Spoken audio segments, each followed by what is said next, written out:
क्या कारण है कि अभी तक आप अपने न्यूमरोलॉजी करियर को सफल नहीं बना पाए? बर्थ चार्ट का एनालिसिस करते समय किन किन विशेष बातों का विशेष ध्यान रखा जाता है?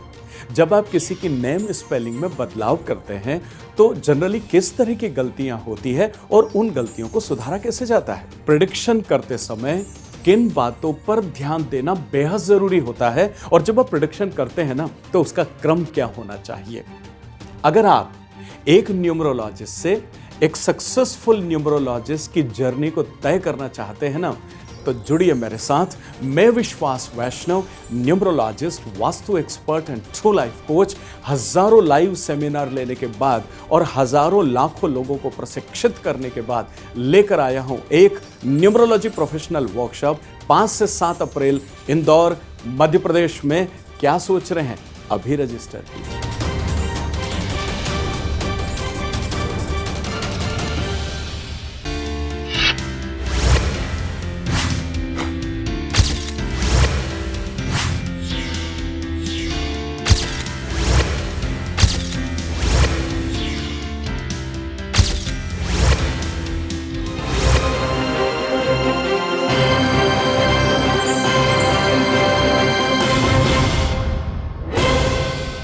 प्रणाम आदरणीय साथियों, हर बार की तरह इस बार भी हाजिर हूं आपके बीच में। देखिए, दुनिया है तो रिश्ते हैं, रिश्ता है तो समाज है, समाज है तो मनुष्य एक सामाजिक प्राणी है। ये परिभाषा आई है। क्यों? क्योंकि हम समाज में ही रह करके अपने जीवन को खुशी के साथ गुजारते हैं। समाज मतलब रिश्ते। अब रिश्ते दो तरह के हो गए, एक रिश्ता है जो घर का है और एक रिश्ता है जो बाहर के लोगों के साथ में। ठीक है, आइए समझते हैं कि इन रिश्तों का ग्रहों के साथ कितना मजबूती के साथ नाता है और अगर इन रिश्तों में कहीं निभाने में गड़बड़ी हो जाती है तो ग्रहों से हमें क्या क्या नुकसान या फायदे हो सकते हैं। ठीक है, बात करता हूं। सबसे पहले आपसे 1 से लेकर 9 नंबर तक की हम आज चर्चा करने वाले हैं। ठीक है, Vishwas Vaishnav, numerologist, vastu expert and true life coach, आपसे बात कर रहा हूं आज से रिश्तों का ग्रहों के साथ रिश्ता। ठीक है, बात करते हैं नंबर 1 की। नंबर 1 है सूर्य। आप ये बहुत अच्छी तरह से जानते हैं कि सभी ग्रहों का राजा सूर्य है, इसलिए उसे पिता कहा गया है ग्रहों का।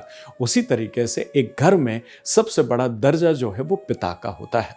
तो पिता से सूर्य का गहरा नाता है। पिता से आपके संबंध अच्छे तो सूर्य की अच्छी वाइब्स आपके साथ आएगी। पिता के साथ आपके संबंध अच्छे नहीं है तो सूर्य से बहुत अच्छी वाइब्स आपके पास में नहीं आएगी।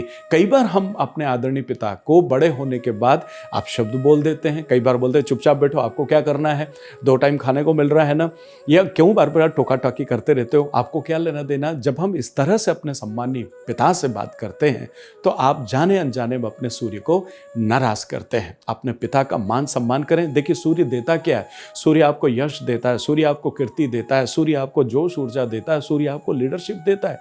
और अगर आपके पिता के साथ संबंध अच्छे नहीं और अगर सूर्य नाराज हो जाते हैं तो ऐसी स्थिति में फिर क्या होगा? आपको बीमारियां होगी, आपको हड्डी की प्रॉब्लम हो जाएगी, आप अनायास आपको अपयश मिलेगा, जिसके लिए आप दोषी भी नहीं हो तब भी आपको अपयश समाज में मिल सकता है। तो अपने सम्मानीय पिता का सम्मान करें और शब्दों से भी उनको यहां इसको घायल करने का प्रयास न करें। आपका सूर्य अच्छा होगा। चलिए आइए बात करते हैं नंबर 2 की। देखिए, नंबर 2 जो है वो चंद्रमा है और चंद्रमा को जो है ग्रहों में माता का दर्जा दिया गया है, रानी का दर्जा दिया गया है और दोनों का रोल एक जैसा होता है। अर्थात अगर आप अपने सम्मानी माता जी की बहुत अच्छे से सेवा करें, मान सम्मान दें, अगर उनको 2 टाइम खाना भी घर में खा रहे हैं तो उनको सम्मान का एहसास जरूर दिलाते रहें, आप भी और आपके सम्मानीय धर्मपत्नी भी।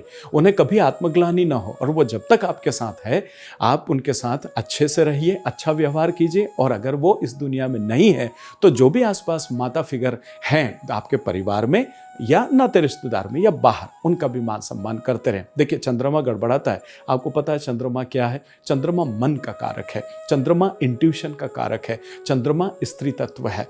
तो आपको इन सब लोगों से जो है वो अच्छी हवाएं आती है और अगर गड़बड़ हो जाता है, माँ के साथ रिश्ते अच्छे नहीं है उसकी वजह से, तो फिर क्या होता है?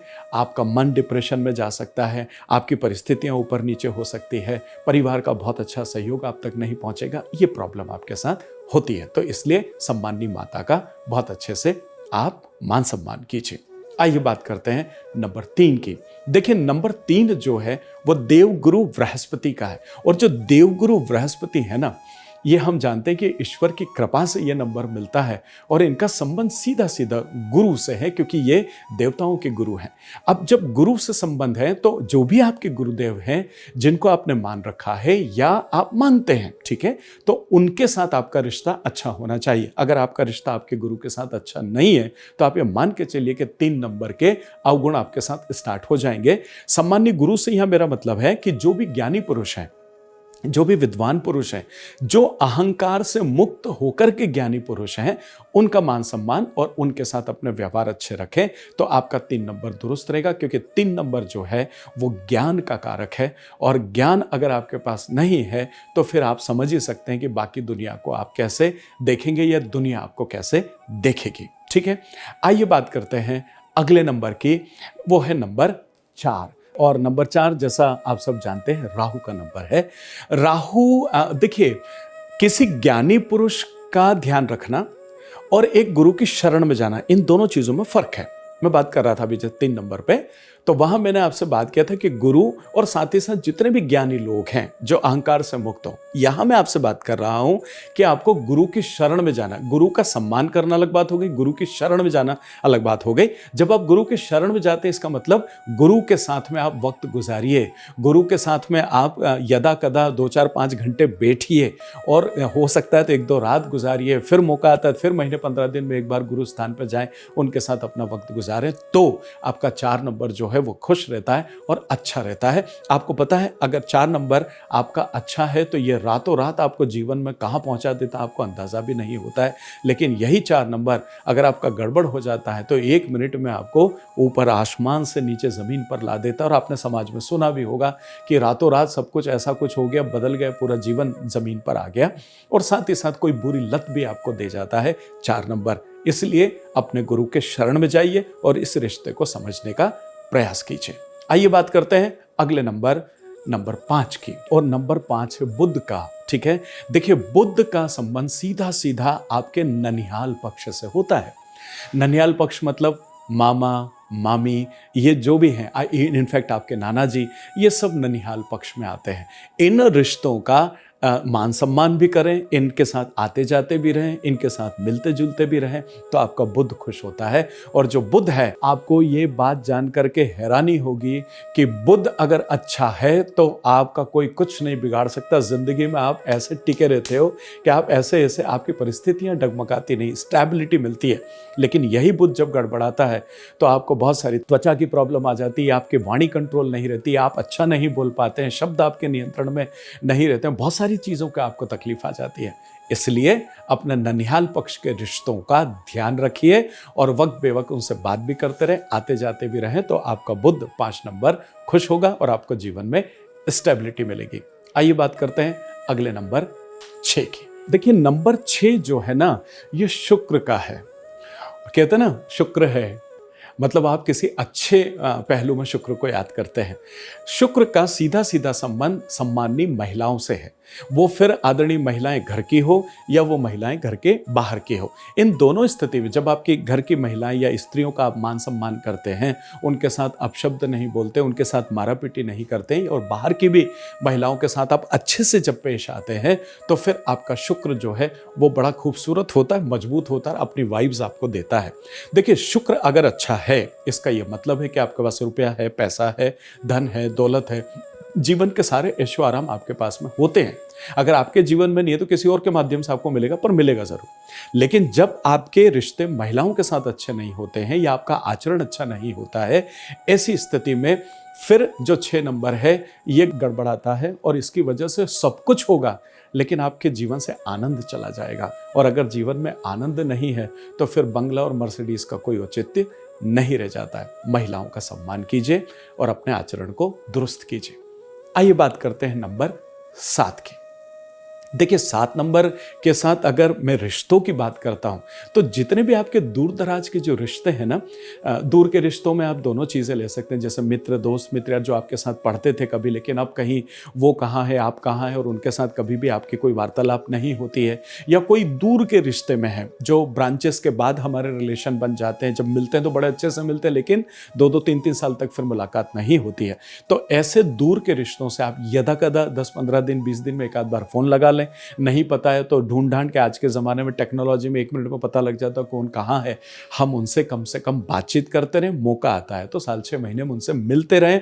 जब आप ऐसा करते हैं तो आपका 7 नंबर जो है वो खूबसूरत होता है, और ये 7 नंबर जो है ये जीवन में आपको आध्यात्मिकता देता है, ये जीवन में आपको अच्छी गतिविधियों से जोड़ता है, और जीवन जो है वो खुशहाल हो जाता है।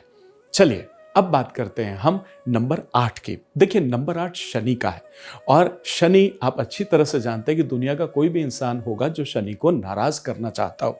इसलिए शनि का जो सीधा सीधा संबंध है ना, आपसे नीचे के जितने भी लोग हैं आप उनसे व्यवहार अच्छा रखें, और उनके लेन देन में कभी भी आप गड़बड़ी ना करें।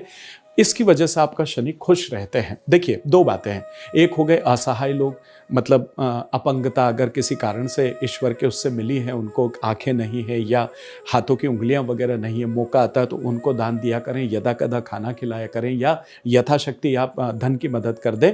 और इसके साथ साथ आपके यहाँ जो भी सम्मानित कर्मचारी काम करते हैं, आपके ड्राइवर हो सकते हैं, आपके घर में काम करने वाली मेड हो सकती है, उनकी अगर 1-2 छुट्टियाँ नहीं काटेंगे तो कोई फर्क नहीं पड़ेगा, उनको जो भी उनको देना हो खुशी खुशी आप दे दिया करें, तो शनिदेव कभी भी आपसे नाराज नहीं होता, क्योंकि आप ये जानते हैं कि शनि न्याय के कारक हैं, और अगर शनि नाराज हो जाए तो आपके जीवन में कब उतार चढ़ाव आ जाएंगे और कितने आ जाएंगे और कितने दिनों तक रहेंगे, इसका आप अंदाजा नहीं लगा सकते हैं। तो इसलिए अपने से नीचे या छोटे रिश्तों को हमेशा खुश रखने का काम कीजिए। चलिए बात करते हैं नंबर 9 की। देखिए नंबर 9 जो है ना, ये मंगल है, ये मार्स है, और जो मार्स है ये इसका रिश्ता जो है ना छोटे भाई बहनों से, आपसे जो भी छोटे भाई बहन हैं आप उनके साथ बहुत अच्छे से मिलते जुलते रहिए। वो काका बाबा के भी हो सकते हैं, आपके भी, पर आप हैं भाई बहन, तो जब आप उनसे अच्छा रिश्ता रखते हैं तो आपका 9 नंबर जो है वो खुश होता है, और वो अपनी वाइब्स आपको देता है। अब देखिए 9 नंबर क्या है, जोश है, ऊर्जा है, जुनून है, फिर से खड़े होने की ताकत है। कितनी भी बार जीवन में आपदाएं आ जाए वो फिर से उठ करके बाहर आ जाते हैं और दुनिया के सामने फिर से खड़े हो जाते हैं। अगर आपके छोटे भाइयों के साथ, बहनों के साथ रिश्ते अच्छे नहीं है, या फिर आप घर में जो छोटे बच्चे हैं उनके साथ आप मारा पीटी करते हैं या नाराज होकर के कभी गुस्से में चाटा लगा देते हैं, तो उसकी वजह से 9 नंबर गड़बड़ाता है। और अगर ये गड़बड़ाएगा तो फिर आपके जीवन में जोश, ऊर्जा, जुनून सब खत्म हो जाएगा और आलस्य में आप आ जाएंगे। जब ये सब चीज़ें खत्म हो गई तो फिर उन्नति कहाँ है, फिर जीवन में खुशहाली कहाँ है। तो इस तरीके से ये तमाम सारे रिश्ते हैं जिनका संबंध ग्रहों से ऐसा है।